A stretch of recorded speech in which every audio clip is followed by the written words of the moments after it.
Hello friends, આજે બનાવવાનું છે ચણા ચાટ. તો એની માટે મેં રાત્રે ચણા પલાળી દીધા હતા દેશી, અને સવારે 5 વિસલ કરી અને બાફી લીધા છે.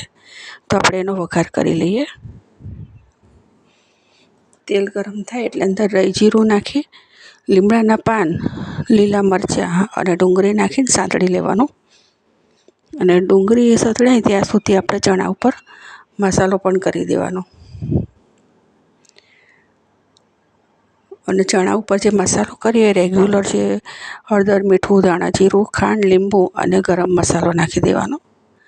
એ બધું નાખી અને કોઈ મહેમાન આવવાના હોય ત્યારે આપણે તૈયાર કરીને મૂકી રાખવાનું અગાઉથી.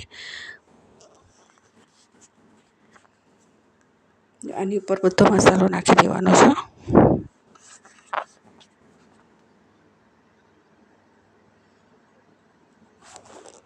ખાંડ, લીંબુ થોડુંક આગળ પડતું રાખવાનું, લીંબુ ચડિયાતું રાખવાનું થોડુંક.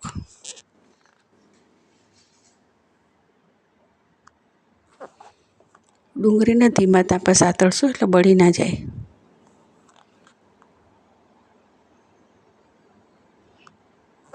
હવે એની અંદર ચણા નાખી દેવાના, અને મહેમાન આવવાના હોય ત્યારે આપણે આ તૈયાર કરીને રાખ્યું હોય તો જ્યારે એમને આપવાનો ટાઈમ થાય નાસ્તો, એ વખતે જ્યારે પ્લેટમાં સર્વ કરીએ ત્યારે એકદમ ઝીણા ટામેટાં, ખજૂર આમલીની ચટણી, ધાણા ફુદીનાની ચટણી, દાડમના દાણા ઉપર નાખવાના થોડાક વધારે, અને લીલા ધાણા.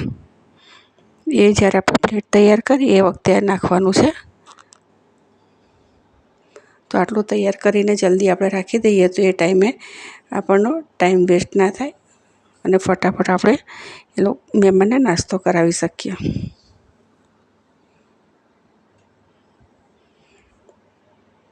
અત્યારે ધાણા નાખીને મિક્સ કરી દેવાનું, પછી જ્યારે પીરસીએ ત્યારે ઉપરથી બીજા ધાણા નાખવાના છે.